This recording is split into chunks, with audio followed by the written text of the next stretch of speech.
Well, good evening. My name is Randy Mason. I think we're ready to begin our evening event. I'm really grateful for everyone joining us tonight. This is the inaugural dialogues event of the Center for the Preservation of Civil Rights Sites. We have a brand new website that we invite you to check out after tonight's event at design.upenn.edu/CPCRS. We'll throw that in the chat box. I'm happy to join you from Philadelphia, near the Penn campus, and we are absolutely delighted tonight to have a conversation with Professor Jeanne Theoharis from Brooklyn College. I didn't ask, but I assume, Jeanne, that you're coming to us from actual Brooklyn. I am. Or somewhere nearby. Yeah. Nope. Somehow it helps to locate where everyone is in the non-space of Zoom.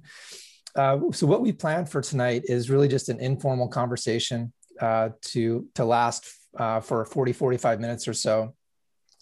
And then, spend the balance of the hour entertaining questions from those of you who joined us from near and far. So I won't do a really exhaustive introduction to Professor Theoharis. Her many accomplishments and her many books are very readily found on the internet and in every library and bookstore, I would say.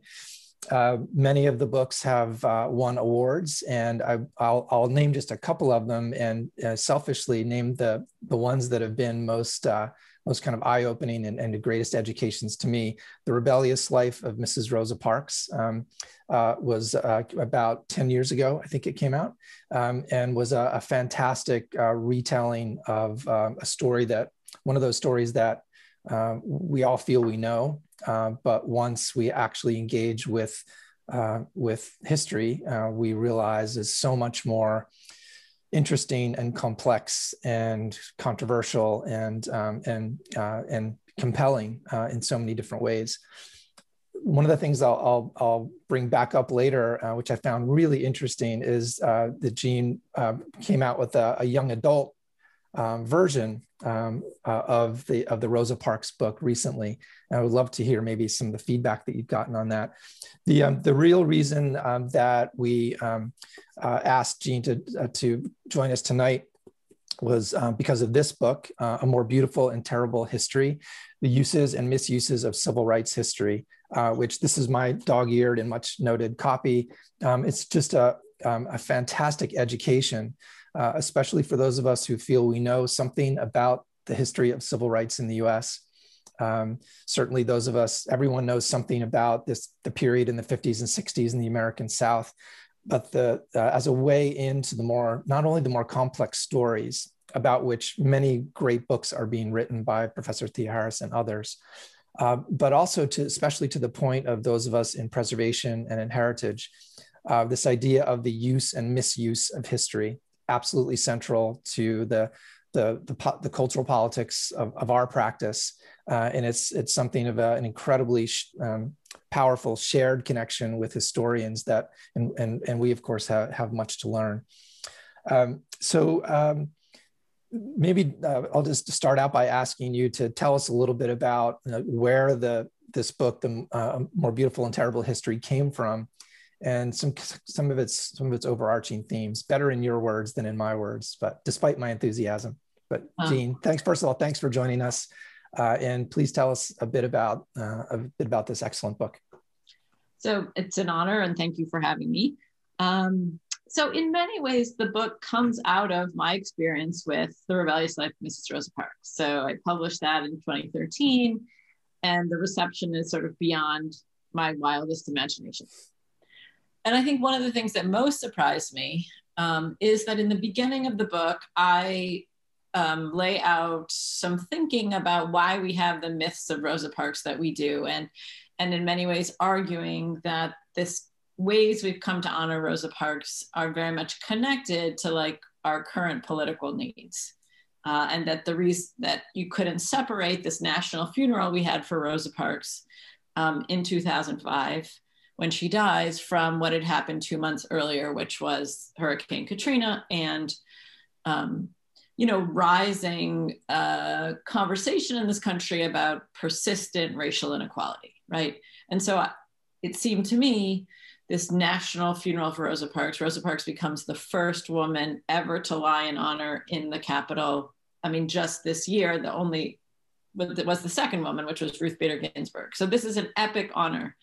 And yet the ways that she was being honored were narrow, were problematic, were increasingly small. And so that's really where I began thinking about what becomes the journey to the Rosa Parks biography. And then one of the things that surprised me was how much people wanted that analysis, why we get the histories we get. And so that was really fascinating, because to me, that was the most radical part of the book in many ways, to sort of say, we're honoring her because we want to feel good about ourselves after this kind of set of questions that have made us feel not so good about ourselves as a country. And I think the more you look at the ways that the civil rights movement has now become one of the central ways the United States talks about itself and its history, and yet that the story we tell about the civil rights movement is truncated. It is told in particular ways as a narrative of progress, with like good guys and bad guys and a nice happy ending in the Civil Rights and Voting Rights Acts. And part of why I named the book A More Beautiful and Terrible History, which is, it's like a play on a quote by James Baldwin, right, from A Talk to Teachers. And he says, American history is longer, larger, more various, more beautiful, and more terrible than anything anyone has ever said about it. And to me, what it means to reckon with a much fuller history of the civil rights movement is both, it's a much more sobering history, it's much more, it asks things of us in the present, and simultaneously, I would argue it's a more inspiring history. It's actually a more beautiful history. And so trying to sort of tell both of that. And just finally, I really came to the Parks Project as a scholar of the Northern Civil Rights Movement, and had spent the first years of my research and my career really looking at the civil rights movement in Boston and then in LA. And so I both was very interested in the second half of Rosa Parks's life in Detroit, because Rosa Parks actually spends more than half of her life not in Montgomery. But also, I think in A More Beautiful and Terrible History, one of the reigning questions in the book is, what does it mean to actually think about, a kind of more expansive idea of the civil rights movement and moving it out of the South, moving our ideas about who the villains are out of the South, and asking some hard questions about what it means to center, and for our conversation, what it means to memorialize, what it means to actually not just go to Montgomery to see civil rights history, but to go to Philly or to New York. Amen. This is one of the really important goals that our center is trying to pursue and to pursue in a lot of different ways, not only through narrative and through storytelling, through memorialization. And there's, of course, a great urge to memorialize, make more memorials these days, but also to preserve and reinterpret the places that we've got, both the iconic places and more simple ones. I'm really fascinated that when you talked about being surprised by the reception of the Rosa Parks book, that kind of suggests, maybe I'm overinterpreting, that the American public, or some substantial part of the American public, is ready for A More Beautiful and Terrible History, which, I think that's an interesting provocation, given that most people would interpret our politics as the opposite, that we only desire simpler and less robust stories about politics and history. Can you delve into that a bit? Why you think that is? I mean, I think there's kind of two competing things happening right now, right? On the one hand, we are in a moment of obviously regression, and I think we could argue both a third Reconstruction and a backlash against that third Reconstruction. And then on the other hand, right, we are in the midst of and we saw this summer in full glory, right? A new huge sort of freedom struggle in the Black Lives Matter movement that, again, has been gathering steam for a number of years. And so in some ways, I remember saying to people in 2013 that to me, part of the reception of the book had to, like, felt like we were in a new political moment. And I think we are. And the hunger we have for kind of learning this history and grappling with the ways that we've been kind of mistaught and misled in some ways about the civil rights movement, right? That in some ways it's like, again, one of the most honored parts of our history now, and yet kind of what we know about it is actually, very small. Maybe, I'm sorry, first of all, I'm reminded that I forgot at the beginning of our talk to suggest to everyone listening that if you've got a question or a comment, please pop it in the Q&A list, and we'll look and we'll work through that list after the next 30, 40 minutes or so. So thanks for those, keeping those questions coming in the Q&A. There's this, much repeated saying that I was kind of surprised to find in your book, because it seems it's kind of the antithesis of your more beautiful and terrible history. But you note it a little bit ironically, and you give this source that I didn't realize. It's in the introduction, and it's the quote that Rosa sat down, Martin stood up, and then the white folks saw the light and saved the day, as the kind of hackneyed understanding of civil rights history. I didn't realize that Julian Bond had said it, and which you cite. But that leads to Julian Bond, about whom you've recently collaborated on another book that I would point everyone to. But it points to all the other people, not Mrs. Parks, not Dr. King, and so many more people have such a different presence in your book that I think that's another real contribution of it.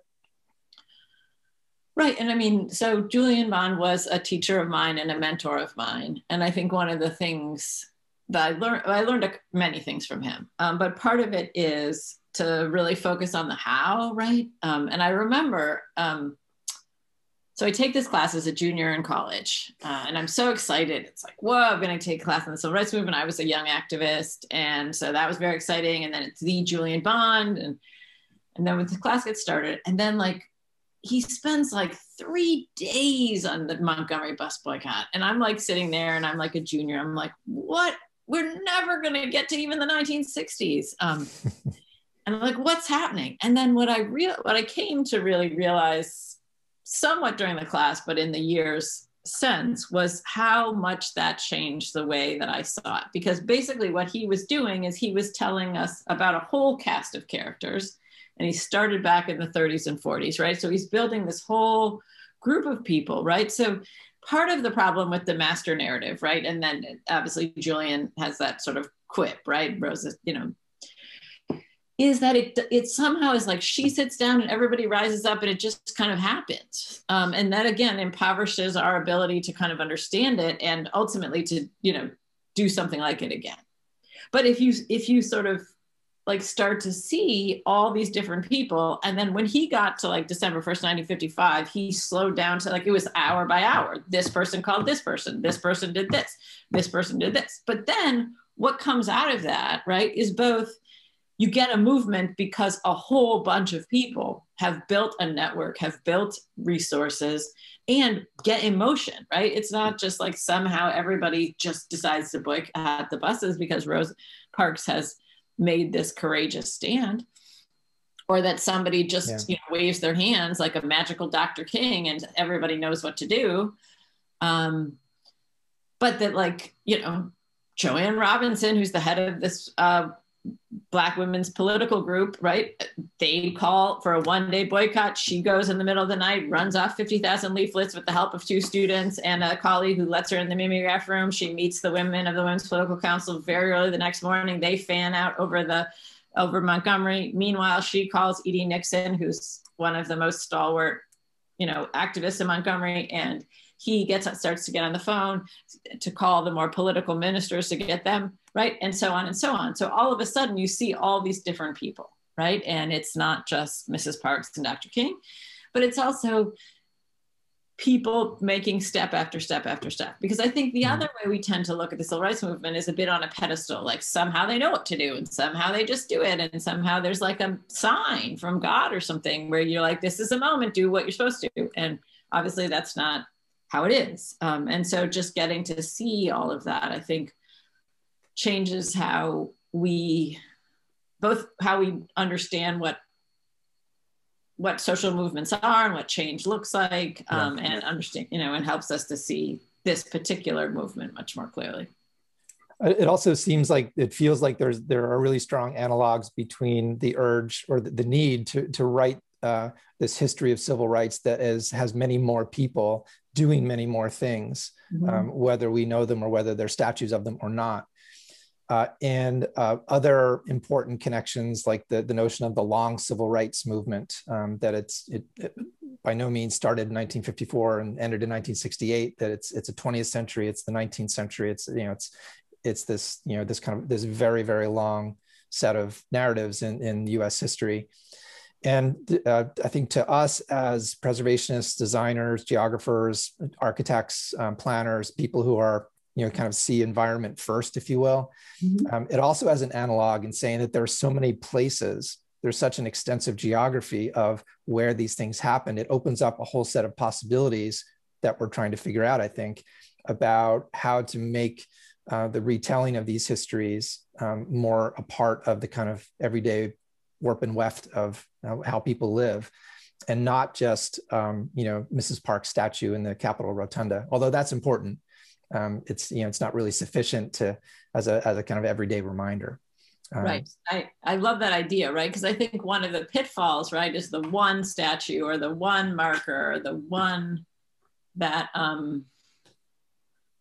that then starts to like just make it too easy, I think. And I think to imagine, right, that like a set, right? Or imagining like you would be almost on a walking tour, so that like, but again, not just in Montgomery. And I think one of the things would be like, what would it mean? And I pose this question very directly in A More Beautiful and Terrible History, which is, I think, partly why I'm here today, is like, what would it mean to memorialize the civil rights movement in New York, right? What would it mean to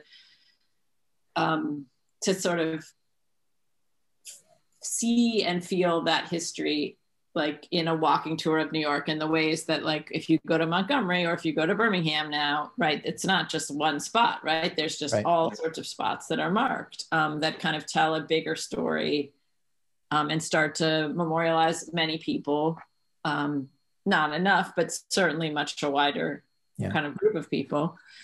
And what would it mean to do that here, in Brooklyn, or to do it in Philly, right? And to kind of come to see that's the future. That's the future we're trying to map out, literally. There's one more aspect of the book I wanted to talk about, and then I'd like to actually talk about preservation and memorials a little bit more. In creating this larger cast of characters and larger set of issues, I was particularly intrigued with the chapter about, there's kind of a pair of chapters about like the need to get over the great man myths. And there's a chapter about women and a chapter about youth. And it struck me that the chapter about youth was, that in itself could be a book, or should be a book, because as you pointed out earlier, it seems to really directly inform and enable Black Lives Matters, the Sunrise Movement, all those other, I think too many of us good things happening these days. Right. And I think one of the things, what I thought you were also going to say is like, I think even as we widen the cast of characters and widen the places, I think one of the other things that we have to do if we're going to like be serious about like learning this history and memorializing this history is also to figure out ways to memorialize the fact that most people did not support the civil rights movement at the time, right? And I think one of the other myths is that like, okay, there were these bad Southern racists like Bull Connor, but the good, decent people, they were on board. And that is, it's not borne out by kind of the surveys we have at the time, by, And so I think part of the challenge and the task of memorialization also has to be that, right? Because I think there's a way that we backdate our support and our admiration. And like, it's like everybody, and I think this is true about the way that now everybody wants to be a spot. Like they claim they were a stop on the Underground Railroad, and there's this constant like explosion of people trying to preserve. And you're just like, if you had been, right, like then slavery might not have lasted as long as it lasted. So I think there's also a need to be honest and to sort of memorialize spaces. Like, again, if we're going to think about New York, right? What does it mean to both memorialize spaces of struggle, but also the spaces of like the New York Times, right? Which was covering the Southern movement kind of seriously and robustly in the early 60s, but at the same time, not covering the movement at home with that kind of seriousness, and tended to be very kind of hysterical about, the unreasonableness of Black activists in New York. And so to have to kind of grapple with how to tell those stories, and how to tell those stories, again, in a way that's on a, if we're thinking about memorials and museums, right? Like how to see that history too, right? I can't wait to come to New York and take your walking tour once we've all got vaccines, and I love the idea of standing outside the New York Times building back in the building from back in the day, and playing that out. Right. And I think this is true about young people, just in that one of the things, if we're going to sort of think about and memorialize like the central role that young people, and by young people, I mean like high school students as well as college students, played. The other thing we have to remember is the ways that many adults didn't support that, right? And they felt like young people were too militant and were going about it the wrong way, which obviously has echoes in kind of the ways that some people have greeted Black Lives Matter, that like, oh, I agree with your goals, but you're not going about it the right way. And that this is very much present in the civil rights movement as well. Yeah.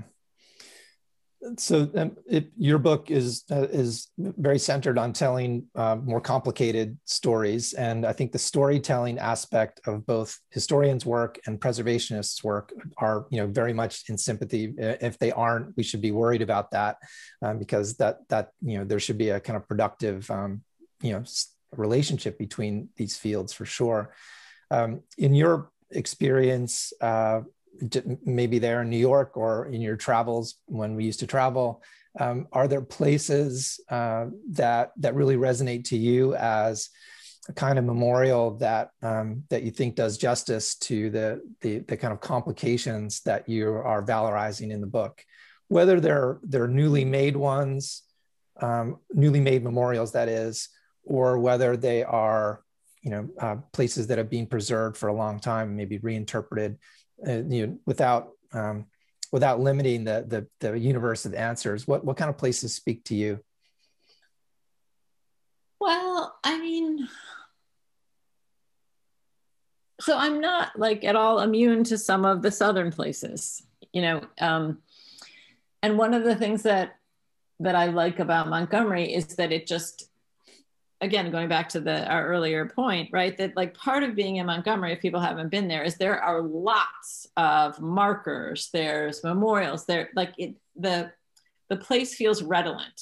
And I think when I try to think about what I would want, part of it is something like that, right, where it's not just like one building or three buildings or two statues, right, but that just the whole place. So probably my favorite part of Montgomery is just sitting down by the river. And there is a marker about how the river was partly about, the transporting of enslaved people, but that there's just a way that I feel like the civil rights movement sits there as well. But I think that's partly because there's so many markers in Montgomery. So I like that feeling in the places where they've done a lot of that kind of work. And obviously Brian Stevenson and EJI and has also contributed to the amount of markers in Montgomery, even though it's kind of schizophrenic, and they're also marking the Confederacy all over Montgomery too. So there's something goofy about Montgomery. I like, and we had talked about this before in an earlier conversation, I like in the African Burial Ground, which is on Wall Street, the ways that that museum talks about the struggle to preserve it. So that's another thing I like in terms of thinking about, you know, what it meant to discover it. There it is on Wall Street. Obviously then after 9/11, when everybody's like, this is the first time this has ever happened. And then people doing the work around the African Burial Ground is like, no, this is not the first time that this part of Manhattan has been a site of massive violence. There was a slave market down here. And so I like, one of the things I like most about the African Burial Ground is the ways that it talks about the process of preservation. Mm-hmm. Another thing I like, and we're seeing this more from artists, and you can see like the Jeffrey Gibson poster in the background, and Jeffrey Gibson got to come into the Brooklyn Museum and do this whole exhibit last year that was about basically thinking with the Brooklyn Museum about what to do with its artifacts. And then getting to kind of use art to kind of think about, well, what do we do with all this stuff? And I think we've seen Kehinde Wiley do this in terms of the statue that now is in Charlottesville. So I think artists have a real role to play, and that some of the best ways that we're memorializing is by using art to kind of help us see and reinterpret spaces we already know, right? Because I think it's like, well, what do we do with all that stuff, right? And how do we see it differently? So I really have been kind of drawn to that. Mm-hmm. I've been using for years in various courses, Fred Wilson's project from, must be 25 years ago now, Mining the Museum. It was the Maryland Historical Society, I think is that the name of the downtown Baltimore. And it's really just using the collection, reconfiguring it in really provocative ways, which of course he did in lots of different spaces. And that, I think that really brings into focus, as you were saying, that, you know, a museum is a particularly powerful space in which to do that. Big, expensive monuments and memorials like the African Burial Ground and the EJI Memorial are also really effective ways of doing that. But, you know, if you've only got, you know, a few nickels to rub together and lots of energy and ideas, like what are some of the more subtle ones that you may have seen, or maybe they're just too few of them? I mean, I think there is something powerful about markers that have people's names and stories on them. I mean, I think like both being forced to see, you know, and, you know, so one of the things that I appreciate about Brian Stevenson is the ways that he wants us to see spaces with their history in them, right? And I think even a marker, and like for my purposes, like I just wish we'd had some markers in New York, like, you know, but like the marker for Georgia Gilmore in Montgomery, right? Georgia Gilmore she's a cook.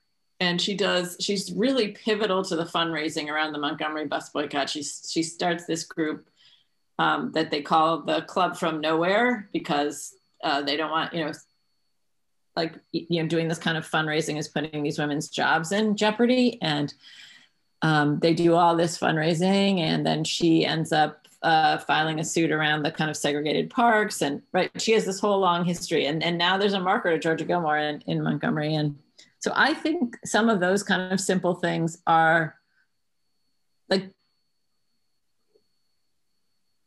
you know, and I think they can be cheesy and they can be filled with patronage, right? And like who gets a street and but I think there's also something about like marking that history in the public and learning it in a different way and having to see it, right? And like what you're saying, like what if there was a marker in front of the old New York Times building that said, you know, like some of the crazy thing, like the kind of crazy ways that the New York Times just hated the civil rights movement in New York, even though it itself is like really liberal. That would be fun. I mean, that would be something. Yeah. I mean, I don't think we're going to get that, but that would be something.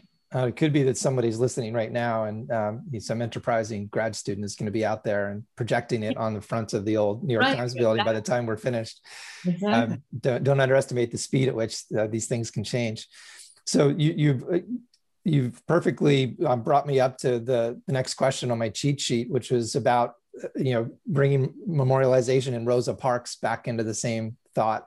I was really intrigued about, and still am, the Rosa Parks house, this ostensibly a house that is by other accounts, a part of a house or an artistic exhibit or a pile of boards, or it's been controversial, I think, in useful ways.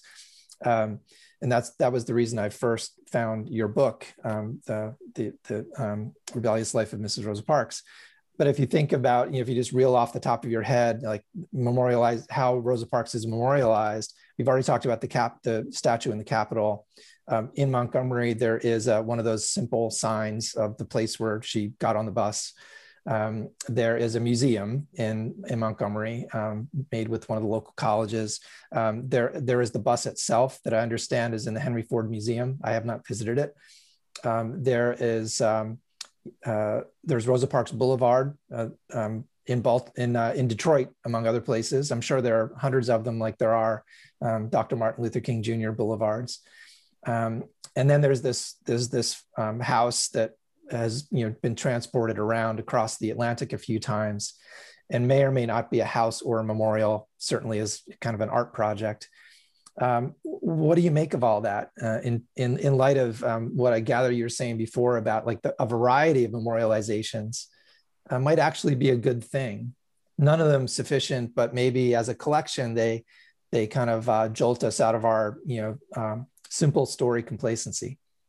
So, I mean, I think part of it, if we're going to talk about Parks, has to be also about like what we're actually seeing, right? And so there's the epicness of the statue at the Capitol, right? It's the first full-size statue of a Black person in Statuary Hall. Mm-hmm. The people who work there tell me that like there are tons of people visit it. And I think many of us saw, right, when the National Guard comes to the Capitol after the insurrection, right? There's that picture that circulates of some of these very young Black National Guardsmen posing in front of the Rosa Parks statue, and it's very moving, right? But the statue itself is really problematic and could have been done so much better. It's really passive. She's sitting, she has her purse, like there's nothing in her posture that suggests like refusal. Obviously, most of the statues in Statuary Hall are not sitting, right? So the choice to make her sitting is one thing, but also they could have made her sitting in a way that looked like she was still in action. So I think one of the things, if we're going to just talk about,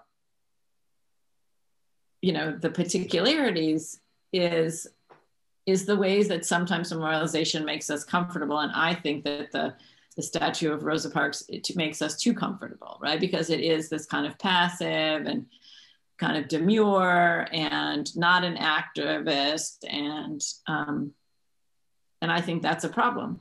Mm-hmm. The house. Now, the house obviously has been controversial because it arrives on the scene as being said to be her house.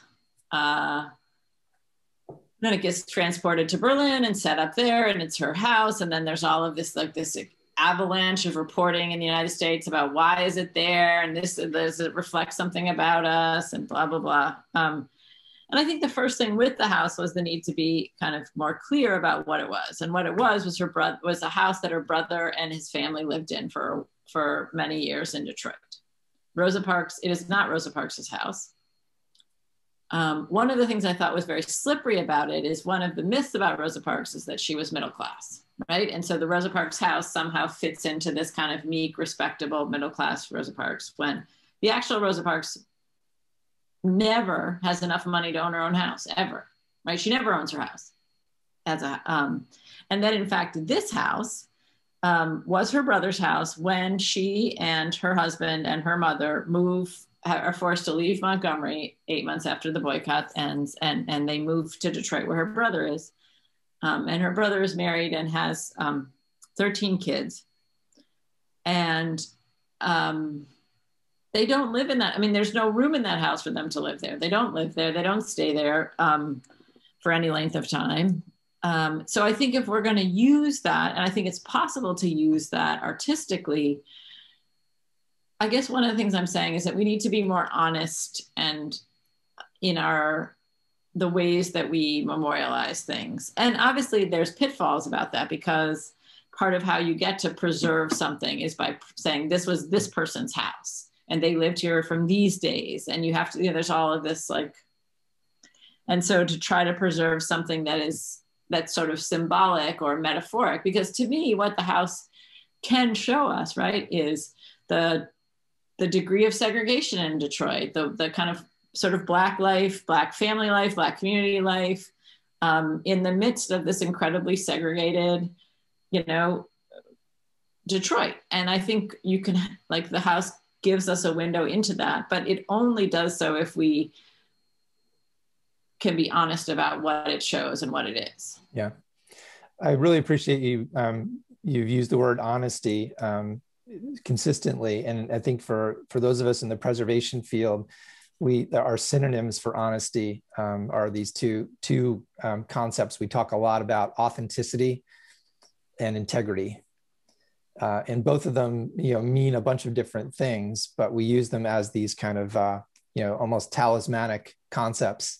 That something is justified in being treated with the greatest of care and the highest of value if it is authentic, honest in saying what it is. In other words, not a fake, and if it has integrity, and which is to say, is it whole?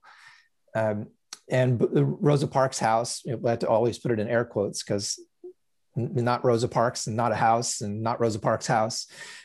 It's really interesting because it kind of flouts these issues of authenticity and integrity in terms of historic preservation, and the way that it's kind of been mobile and traveling around almost seems apt in a sense that it's lost its traditional kinds of authenticity and integrity, and maybe it's kind of consigned to just keep moving around, and maybe that's actually a way to reach more people. It brought to mind the idea of it being mobile. Brought to mind the Freedom Train that I remember going to in 1976, and the bicentennial.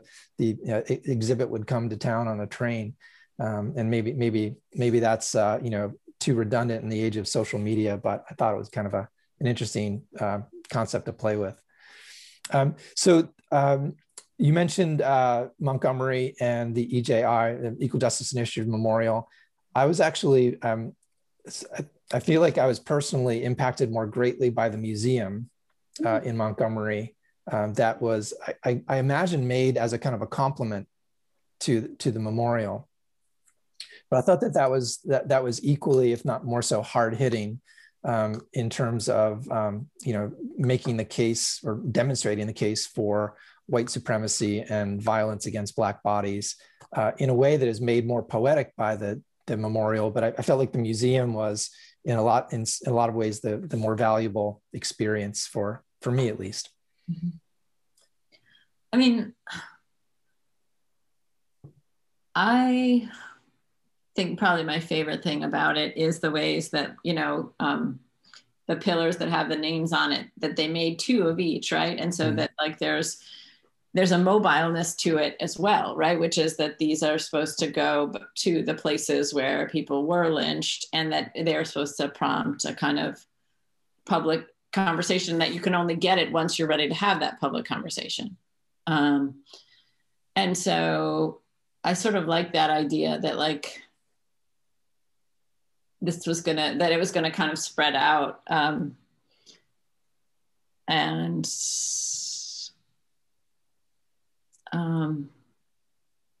In a way, it's kind of, you were saying before how you appreciated when place like the African Burial Ground tells its story about how it was preserved and built.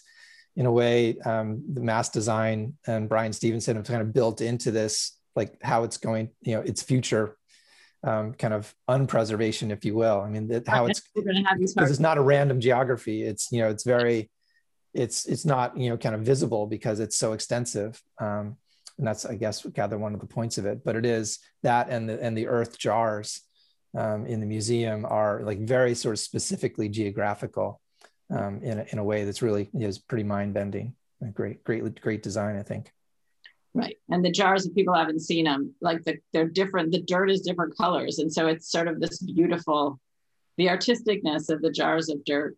And they went to what they could approximate to be the places where people had died and then brought jars of dirt, but they look really different. And you're just like, wow, this is, the beauty of it.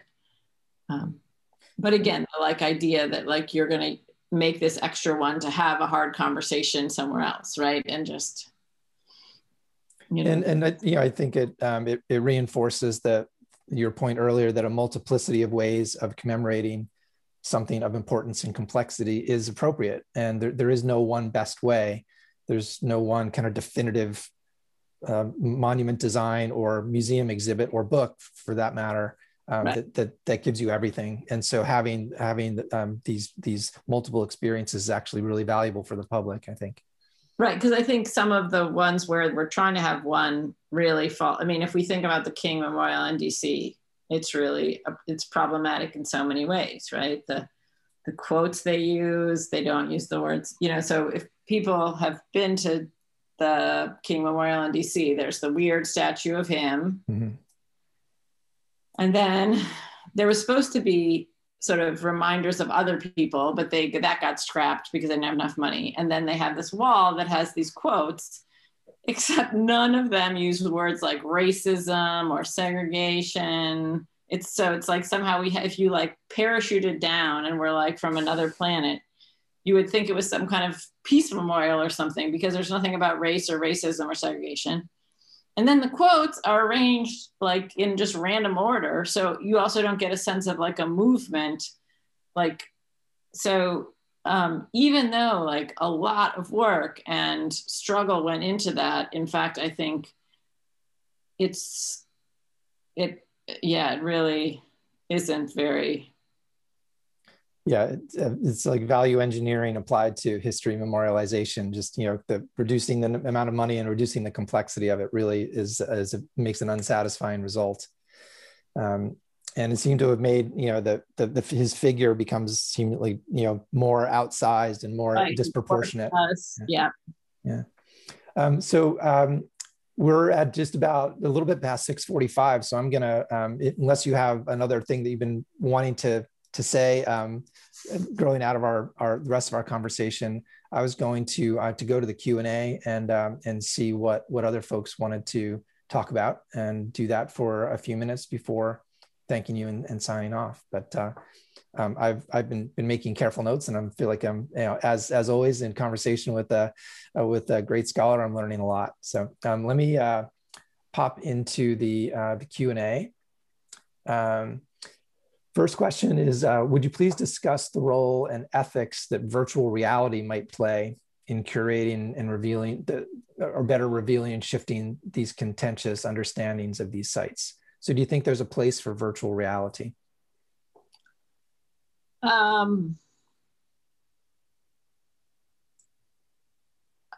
Yes. I mean, yes, but with a caveat. Like, I think one of the challenges, and again, going back to this point I was making earlier, is how to get people to see how hard it was what people did and how most of us would have trouble doing the same, right? And I think there's sometimes this danger when, particularly in how we memorialize the civil rights movement, where we're there at the lunch counter like we would have been there and we're just making the stand. And I think there's something valuable about that, but I think there's also something that potentially is dangerous because it makes it seem like, I think it erases a little bit how hard that was. And so I think that would be my question about sort of using VR, is just like, how do we do it in a way that both opens up, right, being able to see it, and also then still ask the hard questions of like, what are the kind of ways that people, like one of the ways that, like, again, when I first was taught this history from Julian Bond, right, is that to think about not just Rosa Parks on the bus, but all the other people on the bus, right? So how to think about what they do on that day, on that history changing day. And so I think the trick would be to sort of figure out a way to use it to like illuminate that question, I think. Yeah. I think that's a really wise response. How one uses it is maybe more important than the thing itself. I think with lots of media, whether it's digital media or social media or other new kind of forms, they are produced for economic reasons, right? So the innovation comes out of an economic reason. And there's kind of a slippery slope toward education verging into entertainment when it's in a museum setting, for instance. So I think that danger that's also an ethical danger of slipping into, when does entertainment kind of tip one's purpose? I do know that I haven't experienced them myself, but I know colleagues here in Philadelphia, there's a campus student group that has been working on slavery related to Penn. And I understand that they've created or at least testing a VR experience of certain sites on campus. So I guess ask everybody to go do that and check it out, and it's something to talk about next. Let me go to another question from my colleague, Monica Rhodes. Thank you, Monica. About visiting the EJI Memorial. The majority of the pillars are still in place. I think maybe all of them are still in place. When I was there a few years ago, she asked, do you think there's a correlation between the pillars left behind and the country's readiness to address racial terrorism? So I was having a conversation with Brian the summer after the museum first was built. And I think one of the questions they were grappling with is like, definitely places had started to reach out and wanted their pillars, right? And so, but obviously the idea was that there had to be a process of confronting this history and trying to figure out what that process should look like. And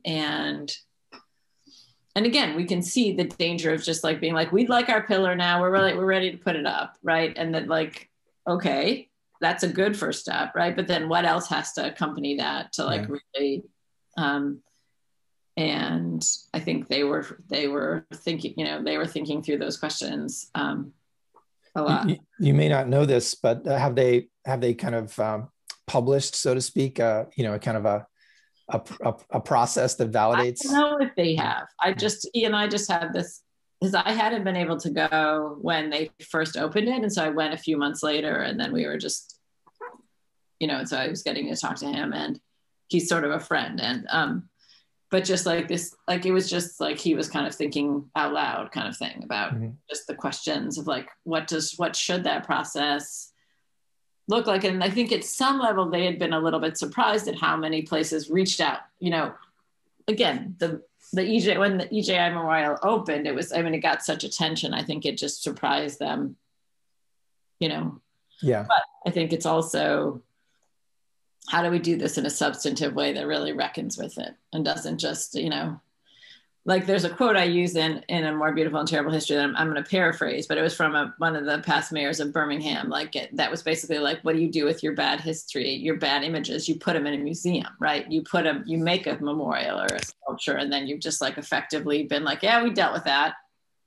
And so I think there's, a danger there.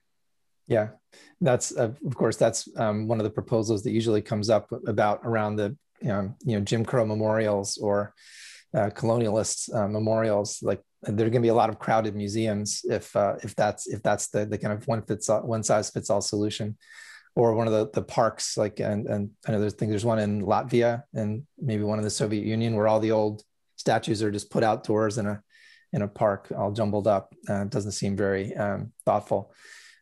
So I think we're just about at time. If anybody else has a burning question, please feel free to pop it in the Q&A.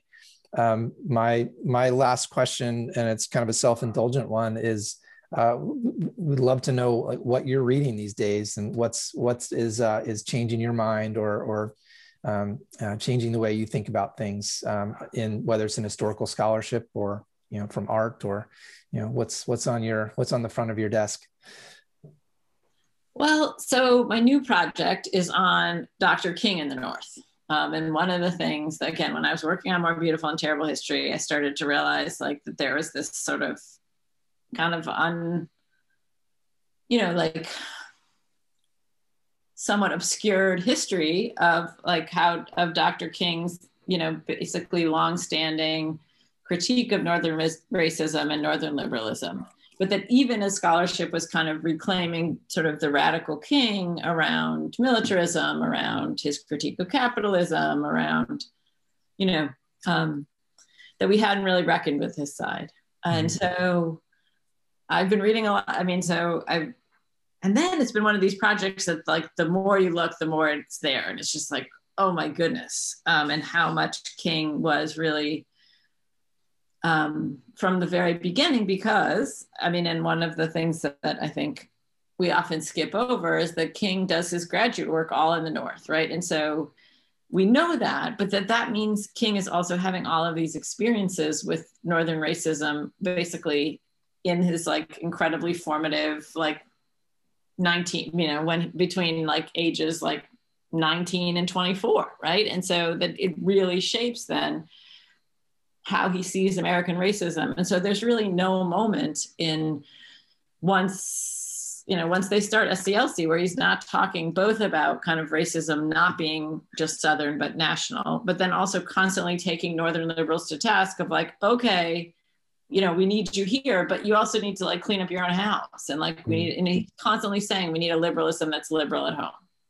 And then he gets more and more strident on it, but that he's saying that from like 57, and so it's been really interesting to just be kind of sitting with Dr. King in this really new way. So that's kind of what I've been since the pandemic. Like that's what I've been, like I finished, so I finished the YA just actually came out like 3 weeks ago, so people can see it. It's for young adults. It's like 12 plus. And so it's very exciting because people had been asking me to do it. And then finally, I could see it and now it's out.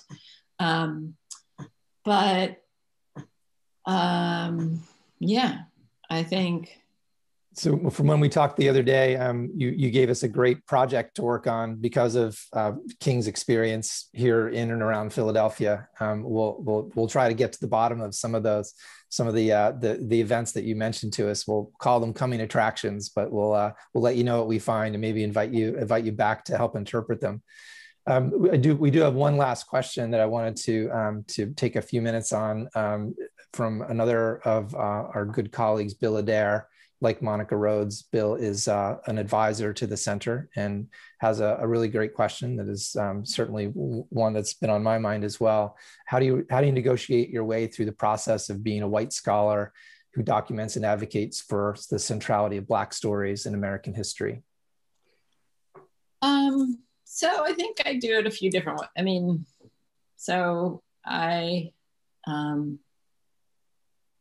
major in African American studies in college, and then I started teaching high school, and then that leads me back to grad school and to this work. And I think part of it was the sense that this was a history that I was missing too, right? And that I grew up in like suburban Wisconsin, in Milwaukee, and so that there was kind of a responsibility to learning it as well. And certainly now that I teach at Brooklyn College, and Brooklyn College is, it's about a quarter white, a quarter Black, a quarter Asian, a quarter Latino now. So it's like, it's awesome. It's like but I think one of the things is also that like, sometimes we